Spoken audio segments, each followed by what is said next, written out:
오해일까 속설일까? 진실일까 거짓일까? 거짓 판치는 정보 전염병의 시대. 바르게 알고 건강하게 먹자. 무엇이든 팩트 체크. 네, 우리 교수님 두 분께서 진실과 거짓, 이 팻말을 양손에 드시고 엄정하게 가려주실 것 같습니다. 네, 오늘의 첫 번째 팩트체크 주제 바로 이겁니다. 네, 간헐적 단식을 하면 혈관이 탱탱해진다. 네, 잊을만 하면 이 간헐적 단식에 대한 효과 연구 결과가 나와서 이슈인데요. 일단 무엇이든 팩트 판정단 두 분의 의견이 궁금합니다. 여기부터 짚고 넘어가 볼게요. 두 분은 어떻게 생각하세요? 하나, 둘, 셋.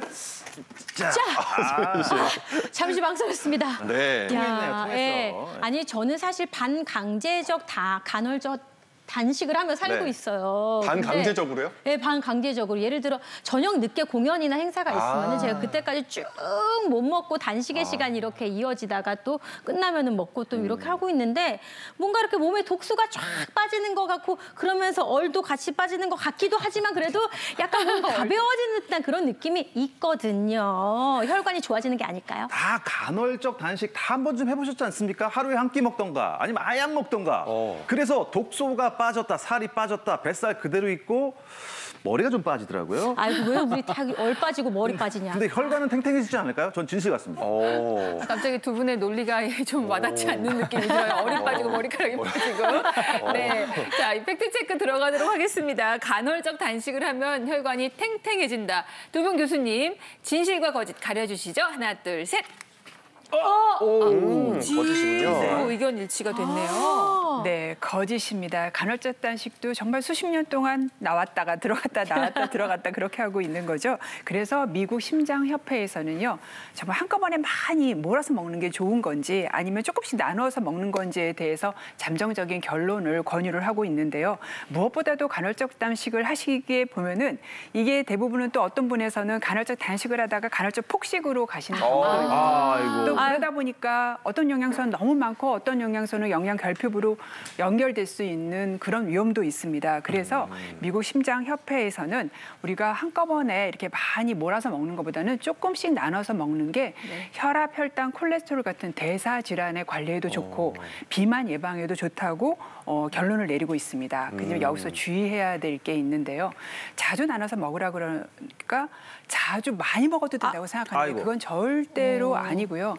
조금씩 계속 먹어라라고 얘기를 하니까 하루 종일 먹고 있어라 이 얘기가 아니고 아침, 점심, 저녁 3번 먹고 사이에 간식을 1번 내지 2번 먹어라. 이렇게 드시는 걸 얘기합니다. 아마 지금 이 순간에도 간헐적 단식을 하시는 분이 분명히 계실 거예요. 또 그게 맞으실 수도 있고요. 근데 이걸 하면서 주의할 점이 뭐가 더 있을까요, 하 교수님? 네, 맞습니다. 그 간헐적 단식이라는 게요, 뭐가 거창한 게 준비 과정이 아주 많이 필요한 건 아닙니다. 지금 하고 계시는 분들도 있고, 아까 박태원 아나운서 말씀하신 대로 일상생활에서 그냥 편하게 할 수 있는 것들이 있습니다.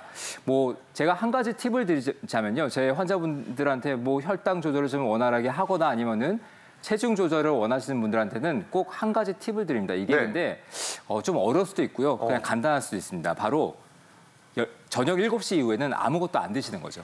어렵네요. 그 다음날 아침 때 식사하실 때까지 적어도 한 12시간 정도를 공복 상태를 유지하시면 그게 바로 간헐적 단식이 되거든요. 그래서 저녁 7시 이전에 식사를 다 마치시고 그다음에 충분히 공복까지는 가지시고 그 다음날 아침에 식사를 하시는 그런 간헐적 단식만 하셔도 굉장히 뭔가 지금 체중도 조절이 잘 되고요. 혈당 조절도 잘 될 수 있습니다. 근데 문제는요. 배가 고픈 거죠. 7시 이후에 아무것도 안 드시면은 허기감이 지고 막 포만감도 못 느끼고 뭔가 궁금하고 배고프신 것들이 있는데 잠이 안 와요. 맞습니다. 이럴 때는요. 뭐 라면, 피자 되겠습니까? 안 되죠. 당연히 제발 안 되죠. 되면 좋겠어요. 그런 것들은 당연히 몸에 쌓여서 혈당이 높아지고 비만의 원인이 되기 때문에 그때는 야채, 채소, 약간 포만감을 느끼실 수 있는 정도만 드신 다음에 그냥 공복 상태를 계속 유지하시는 것이 가장 중요하겠습니다. 네. 절대 안 느껴지던데. 7시 이후에 포만감이. 채소를. 네, 아니 저는 뭐라, 솔직히 네. 말하면 제가 운동을 거의 안 하잖아요. 근데 이제 여기서만 하시잖아요. 네, 체중 유지를 하는 이유가 저는 7시 이후엔 정말 아무것도 안 먹어요. 네, 물만 마셔요. 네. 진짜 비법이네요. 말씀 들으니까. 근데 이게 습관이 되니까 그 이후에는 그 배고픔이 안 느껴져 버릇하니까 할만하더라고요. 네. 근데 저도 가끔 하는 실수가 있어요. 간헐적 단식 뒤에 간헐적 폭식. 요거는 좀 약간 찔려가지고. 그래서 이제 교수님께서 장수를 위해서 네. 공통적으로 추천하는 식사법으로 단식 말고 이것을 추천하신다고 하는데요. 단식 말고요? 단식 말고? 난 단식 말고 생각나는 게 간식밖에 없는데? 아니면 장식. 장식? 오래 단식에 반대니까. 오래 천천히 식사하시는 거죠. 장식이요. 간식 혹은 장식. 장식. 두 분 얘기도 그럴듯한데 일단 장수를 위한 식사법은 바로 이겁니다. 함께 보시죠. 자, 뭘까요? 단식 말고 알찬 소식하세요. 소식이었습니다. 첫 번째 실천법으로 바로 소식이었는데 내가 먹는 식품 속 숨은 열량을 찾아라.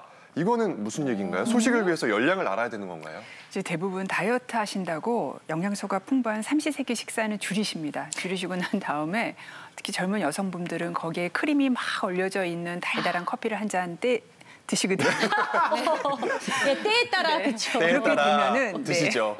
교수님 사실은 얘기하시는 거예요? 왜 이렇게 웃으시죠?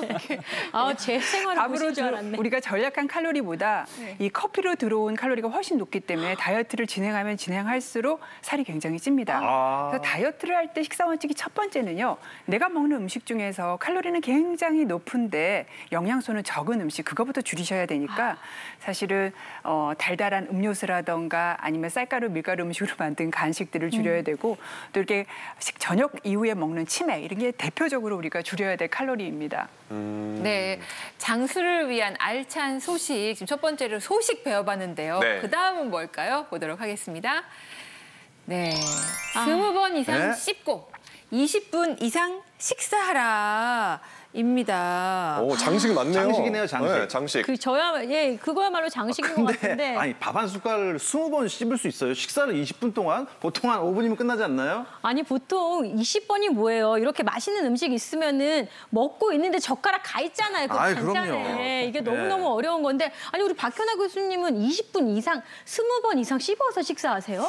저도 이제 애새 키우고 직장 생활하고 학예하고 하니까 밥을 소나기 밥으로 항상 먹는 게 습관이 소나기 되어 밥. 있어서 위장장애도 생기고 해서 요즘 좀 고치려고 굉장히 노력을 하는데요. 그러니까 식사 시간이 20분 정도 돼야 되는데 20분 동안 가만히 앉아 있을 수 없으니까 그 시간에 우리는 씹는 거를 해야 돼요. 네. 매 끼니의 입에 밥을 넣고 난 다음에 한 20번 정도 씹어 주셔야 되는데요.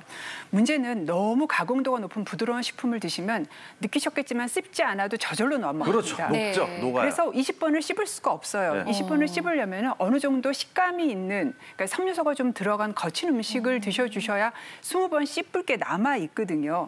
그리고 또 하나는 너무 갈아서 조리를 하는 것보다는 좀 이렇게 씹는 저작 기능을 살리기 위해서는 좀 크게 썰은 그런 음식을 준비해서 드시는 게 좋고 그다음에 이제 음식을 드시고 난 다음에 숟가락을 사용해서 계속 집어 넣으시잖아요. 입 맞아요. 안에다가. 그럼 20번 씹기가 굉장히 어렵습니다. 그래서 한번 음식을 넣고 난 다음에 수저를 내려놔 보세요.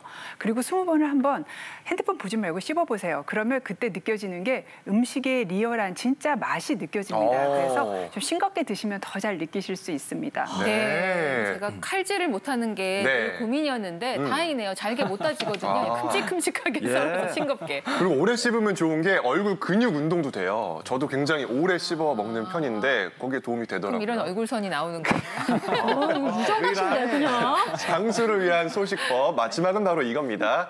확인하겠습니다. 자, 채소, 고기, 밥 이 순서대로 먹는 순서를 바꿔라. 하지만 한국인은 밥부터 먹잖아요. 근데 밥을 나중에 먹으라는 얘기인가요, 하 교수님?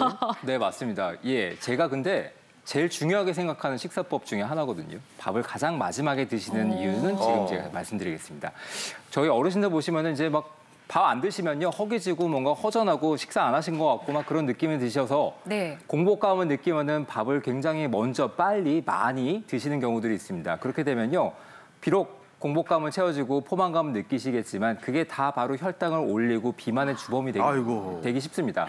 때문에 약간 포만감이 느껴서 못 참으시 공복감을 느끼셔서 포만감을 느끼시고 싶다면요 먼저 탄수화물이 아니라 지금 배를 채워줄 수 있는 죄송합니다. 또 야채 얘기하겠습니다. 야채 먼저 드시고요. 그다음에 뭐 고기 같은 거 드시고 채소 드시고 이러신 다음에 뭔가 좀 채워놓은 다음에 그다음에 여지가 남아있으면 그때 탄수화물 소량 드시는 것이 가장 좋은 방법 중에 하나가 되겠습니다. 세상에. 옛날에는요 사실 탄수화물 밖에는 영양소가 없었기 때문에 밥의 중요성이 굉장히 강조됩니다. 근데 지금도 마찬가지입니다. 근데 다른 좋은 영양소들이 많기 때문에 탄수화물 조금 적게 드시고 다른 것도 골고루 드시는 것이 가장 좋겠습니다. 네.